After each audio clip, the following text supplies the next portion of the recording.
Bonjour et bonsoir tout le monde. J'espère que vous allez bien. Je vous retrouve aujourd'hui dans une nouvelle lecture ASMR de la Sainte Bible, Ancien Testament, livre de l'Exode, chapitre 31, des artisans qualifiés par l'Esprit. L'Éternel dit à Moïse, sache que j'ai choisi Betsaleel, fils d'Uri et petit-fils de Hur, de la tribu de Juda.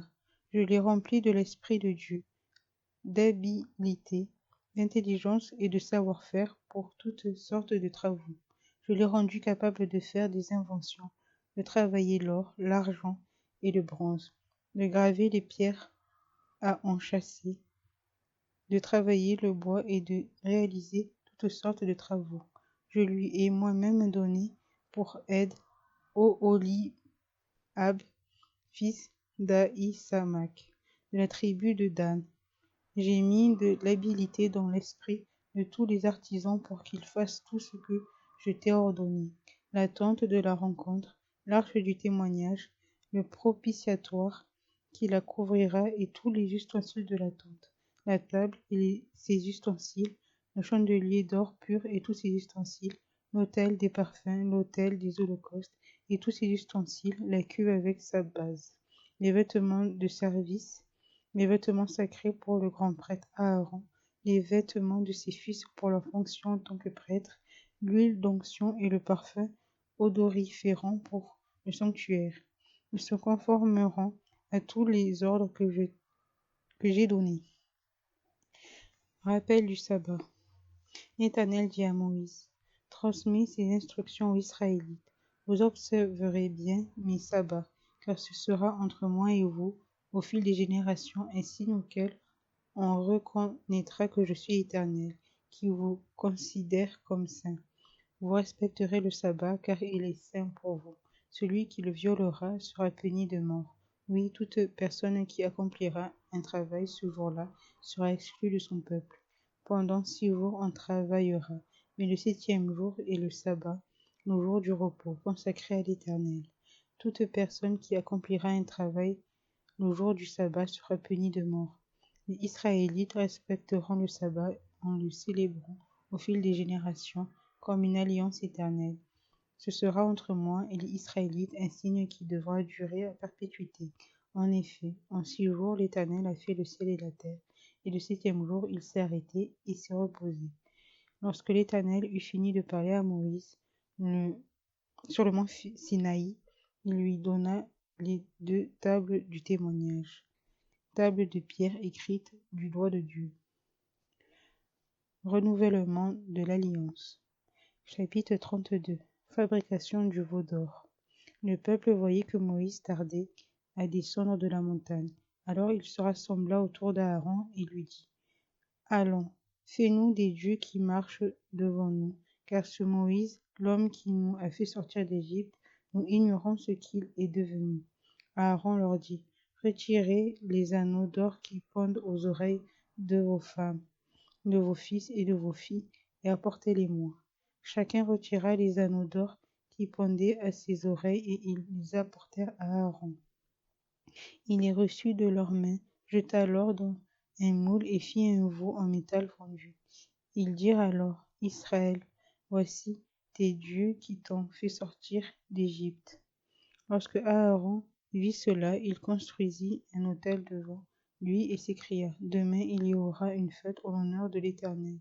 Le lendemain, ils se levèrent de bon matin et offrirent des holocaustes et des sacrifices de communion. Le peuple s'assit pour manger et pour boire, puis ils se levèrent pour s'amuser. L'Éternel dit à Moïse, vas-y, descends. En effet, ton peuple, celui que tu as fait sortir d'Égypte, s'est corrompu. Ils se sont bien vite écartés de la voie que je leur avais prescrite.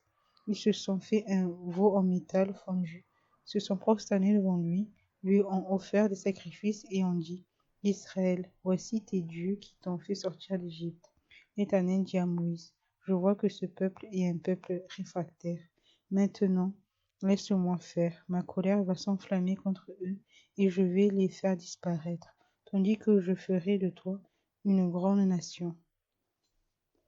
Moïse implora l'Éternel, son Dieu, et dit, Pourquoi, Éternel, ta colère s'enflammerait-elle contre ton peuple, celui que tu as fait sortir d'Égypte avec une grande puissance et avec force?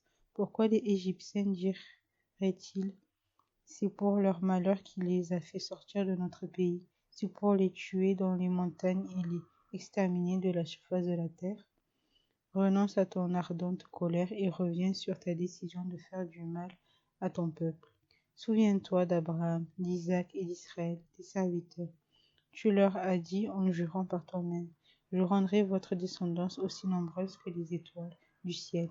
Je donnerai à vos descendants tout le pays dont j'ai parlé, et ils le posséderont pour toujours. L'Éternel renonça alors au mal qu'il avait déclaré vouloir faire à son peuple. Moïse repartit et descendit de la montagne, les 2 tables du témoignage dans la main. Les tables étaient écrites des 2 côtés. Elles étaient écrites de chaque côté. Elles étaient l'œuvre de Dieu et l'écriture était celle de Dieu, gravée sur les tables. Josué entendit le bruit que faisait le peuple en poussant des cris et il dit à Moïse: il y a un cri de guerre dans le camp. Moïse répondit: ce n'est ni un cri de vainqueur, ni un cri de vaincu. Ce que j'entends, ce sont des gens qui chantent. En s'approchant du camp, il vit le veau et les danses. La colère de Moïse s'enflamma. Il jeta les tables qu'il tenait et les brisa au pied de la montagne. Il prit le veau qu'il avait fait et le brûla au feu. Il le réduisit en poudre, versa cette poudre à la surface de l'eau et la fit boire aux Israélites. Moïse dit à Aaron: que t'a fait ce peuple pour que tu le rendes coupable d'un si grand péché? Aaron répondit: que la colère de mon Seigneur ne s'enflamme pas. Tu sais toi-même que ce peuple est porté au mal. Ils m'ont dit: fais-nous des dieux qui marchent devant nous, car ce Moïse, l'homme qui nous a fait sortir d'Égypte, nous ignorons ce qu'il est devenu. Je leur ai dit que ceux qui ont de l'or sont dépouilles, et ils me l'ont donné. Je l'ai jeté au feu et ils en ont et sorti ce veau. Moïse vit que le peuple était en plein désordre et qu'Aaron l'avait laissé dans ce désordre, exposé au déshonneur parmi ses ennemis. Moïse se plaça à l'entrée du camp et dit: qui est pour l'Éternel, qu'il vienne vers moi. Tous les Lévites se rassemblèrent à ses côtés. Il leur annonça: voici ce que dit l'Éternel, le Dieu d'Israël, que chacun de vous mette son épée au côté, traversez et parcourez le camp d'une entrée à l'autre, et que chacun tue son frère, son prochain, son voisin. Les Lévites firent ce qu'ordonnait Moïse, et 3000 hommes environ parmi le peuple moururent ce jour-là. Moïse dit: vous avez aujourd'hui été établis dans vos fonctions au service de l'Éternel, et ce au prix même de votre fils et de votre frère, si bien qu'il vous accorde aujourd'hui une bénédiction. Intercession de Moïse. Le lendemain, Moïse dit au peuple: vous avez commis un grand péché. Je vais maintenant monter vers l'Éternel. Peut-être obtiendrai-je le pardon de votre péché. Moïse se retourna vers l'Éternel et dit: ah, ce peuple a commis un grand péché. Ils se sont fait des dieux en or. Pardonne maintenant leurs péchés, sinon efface-moi de ton livre que tu as écrit. L'Éternel dit à Moïse: c'est celui qui a péché contre moi que j'effacerai de mon livre. Va donc, conduis le peuple à l'endroit que je t'ai indiqué. Mon ange marchera devant toi, mais le jour où j'interviendrai, je les punirai de leurs péchés. L'Éternel frappa le peuple parce qu'il avait fait le veau, celui qu'avait fabriqué Aaron. Chapitre 33. L'Éternel dit à Moïse: vas-y, pars d'ici avec le peuple que tu as fait sortir d'Égypte. Monte vers le pays que j'ai juré de donner à Abraham, à Isaac et à Jacob, en disant: je le donnerai à ta descendance. J'enverrai un ange devant toi et je chasserai les Cananéens, les Amoréens, les Hittites et les Phérésiens, les Héviens et les Jébusiens. Monte vers ce pays où coule le lait et le miel. En revanche, je ne monterai pas au milieu de toi, car tu es un peuple réfractaire, et je risquerai de te faire disparaître en chemin. Lorsque le peuple entendit cette parole de malheur, il prit le deuil, et personne ne mit ses ornements. L'Éternel dit à Moïse, dis aux Israélites, vous êtes un peuple réfractaire. Si je monte un seul instant au milieu de toi, je te détruirai. Retire maintenant les ornements que tu portes, et je verrai ce que je te ferai. Les Israélites se dépouillèrent de leurs ornements en s'éloignant du mont Horeb. Les rencontres de Moïse avec l'Éternel. Moïse prit la tente et la dressa à l'extérieur du camp. À une certaine distance, il l'appela tente de la rencontre. Tous ceux qui consultaient l'Éternel allaient vers la tente de la rencontre, à l'extérieur du camp. Lorsque Moïse se rendait à cette tente, tout le peuple se levait, chacun se tenait à l'entrée de sa tente et le suivait des yeux jusqu'à ce qu'il ait pénétré dans la tente. Lorsque Moïse avait pénétré dans la tente, la colonne de nuée descendait et s'arrêtait à l'entrée de la tente. Et l'Éternel parlait avec Moïse. Tout le peuple voyait la colonne de nuée s'arrêter à l'entrée de la tente, et tout le peuple se levait et adorait chacun à l'entrée de sa tente. L'Éternel parlait avec Moïse face à face, comme un homme parle à son ami. Puis Moïse retournait au camp, tandis que son jeune assistant, Josué, fils de Nun, ne sortait pas de la tente. Moïse dit à l'Éternel, voici que tu me dis, fais monter ce peuple, et tu ne me fais pas connaître que tu enverras avec moi. Cependant, tu as dit, je te connais par ton nom, et tu as trouvé grâce à mes yeux. Maintenant, si j'ai trouvé grâce à tes yeux, fais-moi connaître tes voies. Alors je te connaîtrai et je pourrai encore trouver grâce à tes yeux. Regarde, cette nation est ton peuple. L'Éternel répondit, je marcherai moi-même avec toi et je te donnerai du repos. Moïse lui dit, si tu ne marches pas toi-même avec nous, ne nous fais pas partir d'ici. Comment sera-t-il donc certain que j'ai trouvé grâce à tes yeux, ainsi que ton peuple? Ne serait-ce pas quand tu marcheras avec nous et quand nous serons différents, moi et ton peuple, de tous les peuples qui sont à la surface de la terre? L'Éternel dit à Moïse, je ferai aussi ce que tu me demandes là, parce que tu as trouvé grâce à mes yeux et je te connais par ton nom. Moïse dit, fais-moi donc voir ta gloire. L'Éternel répondit, je ferai passer devant toi toute ma bonté et je proclamerai devant toi le nom de l'Éternel. Je fais grâce à qui je veux faire grâce et j'ai compassion de qui je veux avoir compassion. Il ajouta, tu ne pourras pas voir mon visage, car l'homme ne peut me voir et vivre. L'Éternel dit, voici un endroit près de moi. Tu te tiendras sur le rocher. Quand ma gloire passera, je te mettrai dans un creux du rocher et je te couvrirai de ma main jusqu'à ce que je sois passé. Lorsque j'écarterai ma main, tu me verras par derrière, mais mon visage ne pourra pas être vu. Chapitre 34. Renouvellement de l'Alliance. L'Éternel dit à Moïse, taille 2 tables de pierre, pareilles aux premières, et j'y écrirai les paroles qui étaient gravées sur les premières tables que tu as brisées. Sois prêt de bonne heure. Tu graviras dès le matin le mont Sinaï, et tu t'y tiendras devant moi au sommet de la montagne.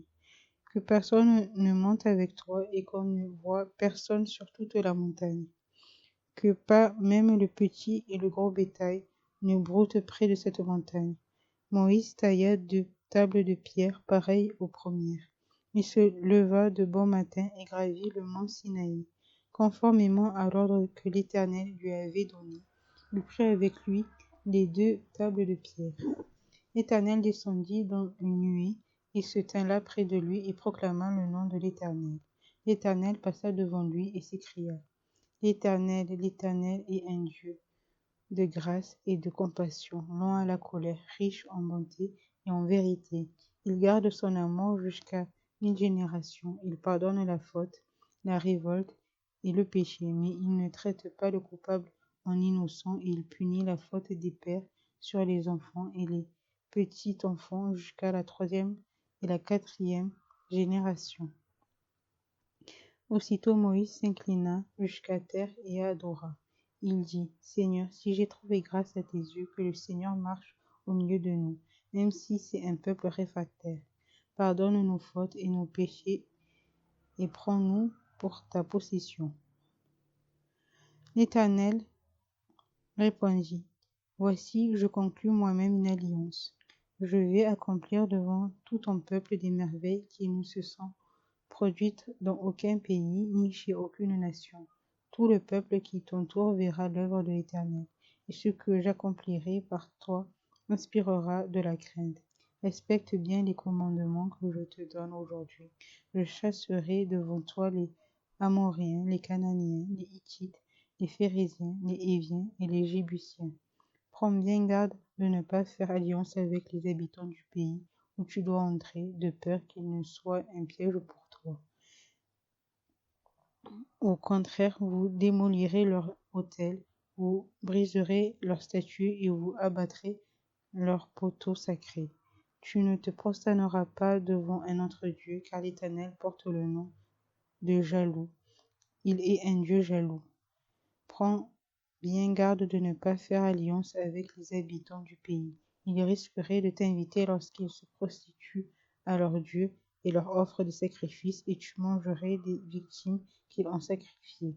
Tu prendrais de leurs filles pour tes fils, et celles-ci, en se prostituant à leurs dieux, entraîneraient tes fils à se prostituer à leurs dieux. Tu ne te feras pas de dieu en métal fondu. Tu observeras la fête des pains sans levain. Pendant 7 jours, au moment fixé du mois des épis, tu mangeras des pains sans levain, comme je t'en ai donné l'ordre. En effet, c'est au cours du mois des épis que tu es sorti d'Égypte. Tout premier-né m'appartient, même tout mâle premier-né, dans les troupeaux, de gros et de petits bétail. Tu rachèteras le premier-né de l'âne avec un agneau. Si tu ne le rachètes pas, tu lui briseras la nuque. Tu rachèteras tout premier-né de tes fils. On ne se présente pas les mains vides devant moi. Pendant 6 jours, tu travailleras et tu te reposeras le 7e jour. Tu te reposeras même à l'époque du labour et de la moisson. Tu célébreras la fête des semaines au moment des premiers moissons de blé et la fête de la récolte à la fin de l'année.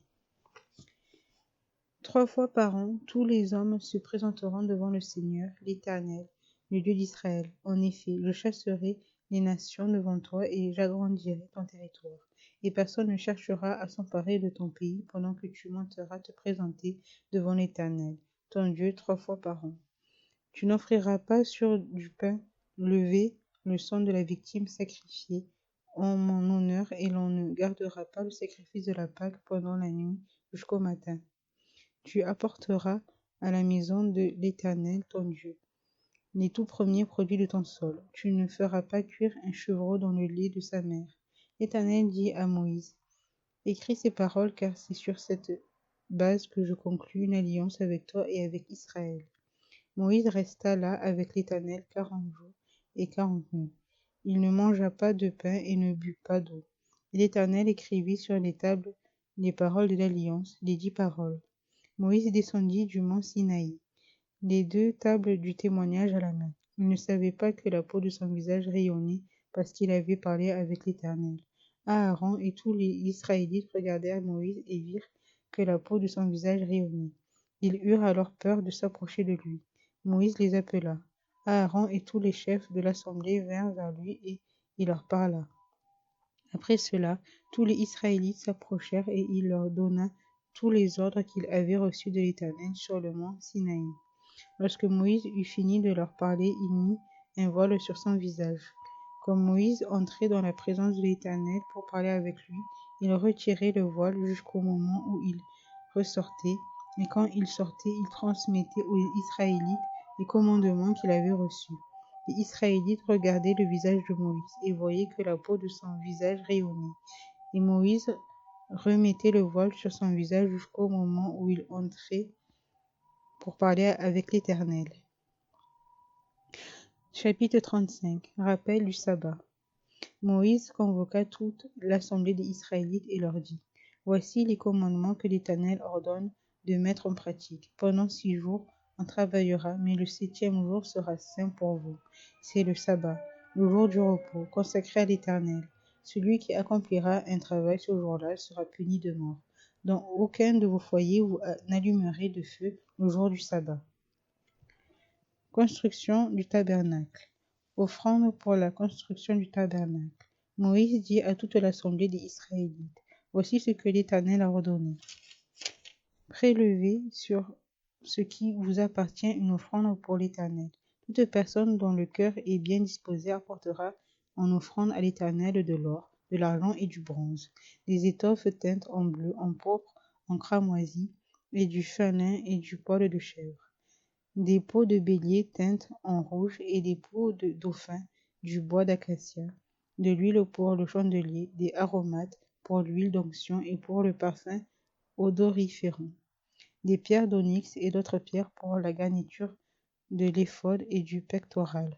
Que tous ceux parmi vous qui ont de l'habilité viennent et réalisent tout ce que l'Éternel a ordonné, le tabernacle, sa tente et sa couverture, ses agrafes, ses planches, ses barres, ses colonnes et ses bases, l'arche et ses barres, le propitiatoire, le voile pour cacher l'arche, la table, ses barres et tous ses ustensiles, les pinces consacrées, le chandelier avec ses ustensiles et ses lampes, l'huile pour le chandelier, l'autel des parfums et ses barres, l'huile d'onction et le parfum odoriférant, le rideau de la porte pour l'entrée du tabernacle, l'autel des holocaustes, sa grille en bronze, ses barres et tous ses ustensiles, la cuve avec sa base, l'étoile du parvis, ses colonnes, ses bases et le rideau de la porte de cette cour, les pieux du tabernacle, ceux du parvis et leurs cordages, les vêtements pour le service dans le sanctuaire, les vêtements sacrés pour le grand prêtre Aaron et les vêtements de ses fils pour leur fonction en tant que prêtres. Toute l'assemblée des Israélites sortit de la présence de Moïse. Tous ceux qui étaient bien disposés et animés de bonne volonté vinrent apporter une offrande à l'Éternel pour les travaux de la tente de la rencontre, pour tout son service et pour les vêtements sacrés. Des hommes et des femmes vinrent. Tous ceux dont le cœur était bien disposé apportèrent des boucles, des anneaux, des bagues, des bracelets, toutes sortes d'objets en or. Chacun présenta l'offrande d'or qu'il avait consacrée à l'Éternel.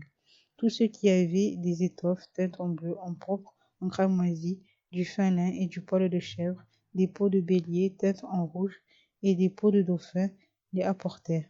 Tous ceux qui prélevèrent de l'argent et du bronze apportèrent cette offrande à l'Éternel. Tous ceux qui avaient du bois d'acacia pour les objets destinés au service l'apportèrent. Toutes les femmes qui avaient de l'habilité se mirent elles-mêmes au filage et elles apportèrent le résultat de leur travail, des fils teints en bleu, en pourpre, en cramoisi et du fin lin. Toutes les femmes dont le cœur était bien disposé et qui avaient de l'habilité filèrent du poil de chèvre. Les chefs du peuple apportèrent des pierres d'onyx et d'autres pierres pour la garniture de l'éphod et du pectoral, des aromates et de l'huile pour le chandelier, pour l'huile d'onction et pour le parfum odoriférant. Tous les Israélites, hommes et femmes, dont le cœur était disposé à contribuer à l'œuvre que l'Éternel avait ordonnée par l'intermédiaire de Moïse, apportèrent des offrandes volontaires à l'Éternel. Organisation du travail. Moïse dit aux Israélites, sachez que l'Éternel a choisi Bethsaléel, fils d'Uri, et petit-fils de Hur, de la tribu de Juda. Il a rempli de l'Esprit de Dieu, d'habileté, d'intelligence et de savoir-faire pour toutes sortes de travaux. Il a rendu capable de faire des inventions, de travailler l'or, l'argent et le bronze, de graver les pierres à enchâsser, de travailler le bois et de réaliser toutes sortes d'œuvres d'art. Il lui a accordé aussi le don d'enseigner, de même qu'à Oholiab, fils d'Ahisamach, de la tribu de Dan. Il les a remplis d'habileté pour réaliser tous les travaux de gravure et d'art, pour broder et tisser les étoffes teintes en bleu, en pourpre, en cramoisi et le fin lin, pour faire toutes sortes de travaux et d'inventions. Ceci achève la lecture pour aujourd'hui. J'espère qu'elle vous a plu. Je vous souhaite à tous et à toutes une bonne journée et une bonne nuit. Que la paix soit avec vous et que Dieu vous bénisse.